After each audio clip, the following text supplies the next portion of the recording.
Good morning. I'm not sure if I put this down. I'm going to mess something up here. Okay.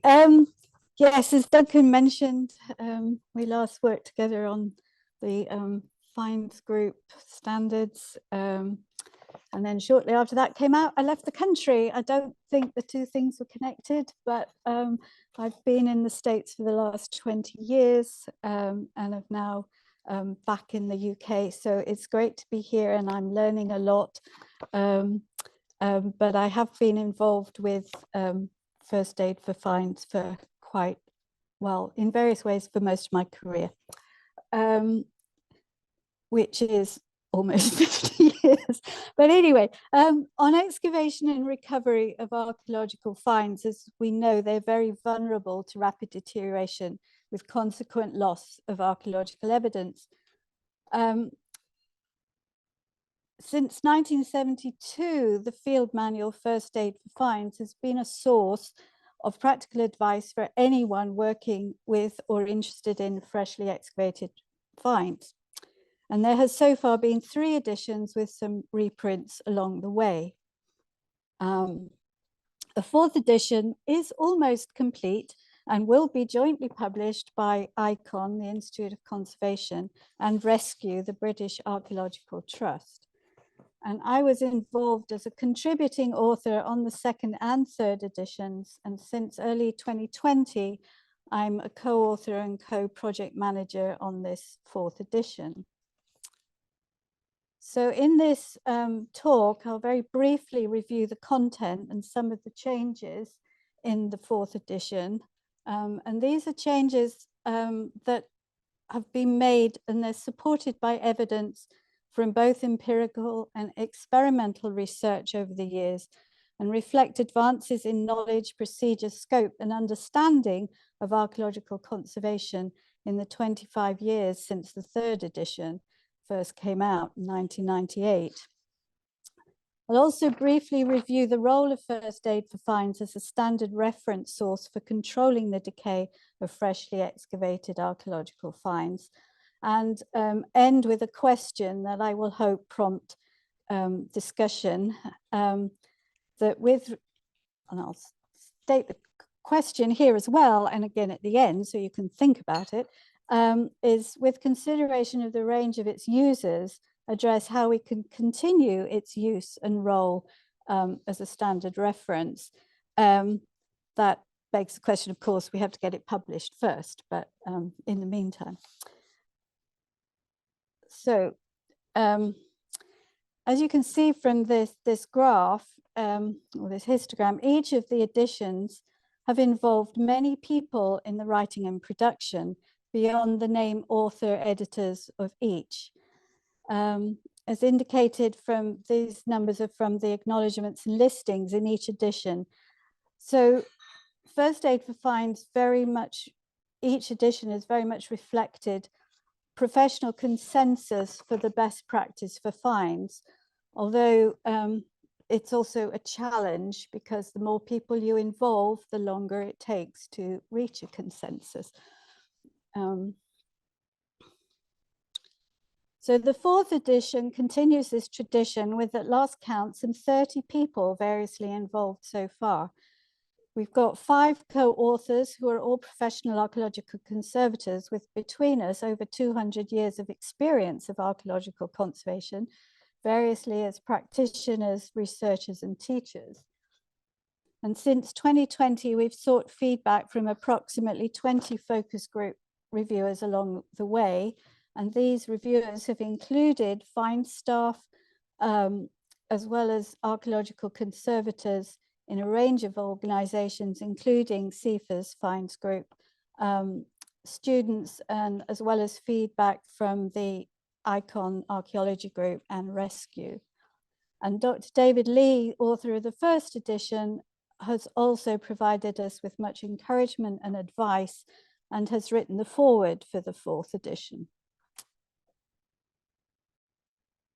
So as with previous editions, First Aid for Finds provides practical instruction and guidance for the care and identification of find materials from a range of burial environments in land-based archaeological contexts.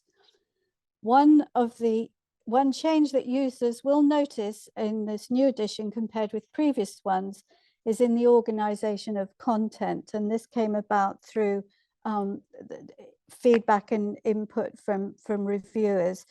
And that the new edition is going to be more sequenced to follow the archaeological process.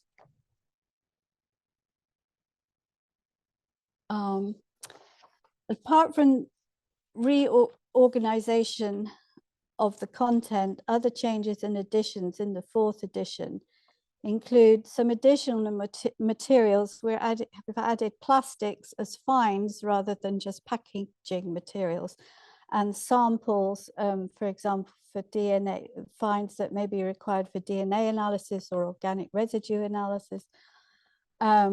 There's also going to be color images, particularly to aid in the identification of materials.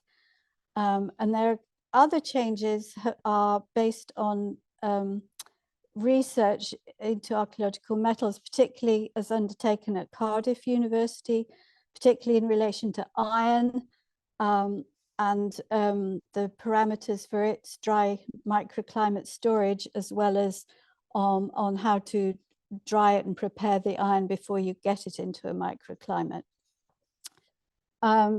We have appendices, which will include sources for further information.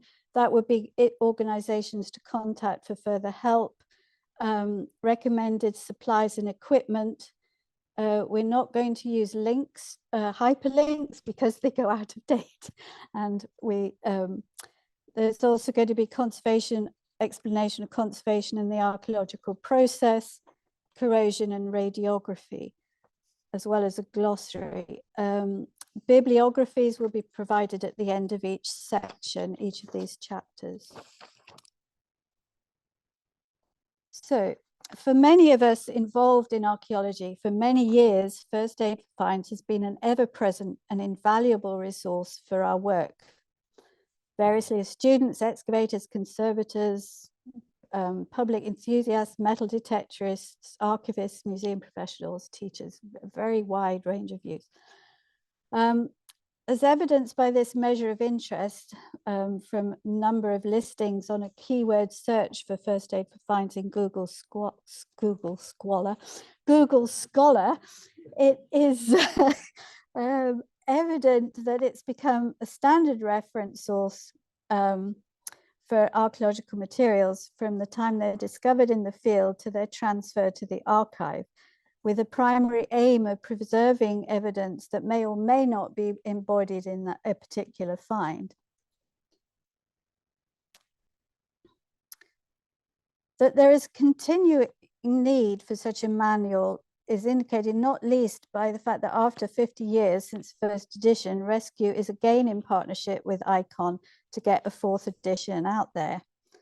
Although all editions are out of print, including the 3rd edition, First Aid Finds remains a reference cited and listed by various archaeological organizations, including in the 96 Treasure Act Code of Practice, the SMA, CBA, Historic England, and it is cited as a standard reference source in CIFA's Standard and Guidance Appendices, updated in 2020, although it is actually the second 1988 UKIC edition that is the one that is actually referenced, at least was when I looked yesterday.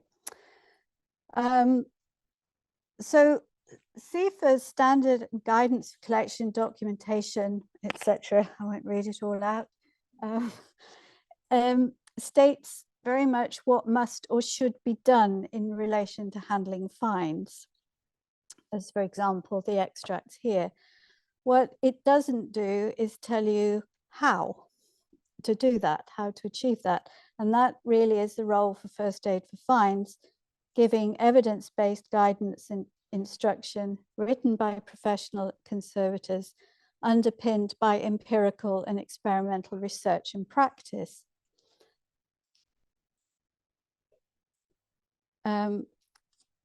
First Aid for Finds is also included in many archaeological project designs and reports, as for example, those shown here, where citing that they will, that how on as the standard on how they will handle fines. You know, things that will be cleaned and organized as directed by First Aid for Fines. Fines will be processed according to the guidelines as set out in First Aid for Fines, etc. So, perfect timing. Back to that question is, with consideration of the range of its content and uses, the fact that it is clearly still cited in many standards and guidance, how can we continue the use and role of First Aid for Fines in archaeology for another 50 years?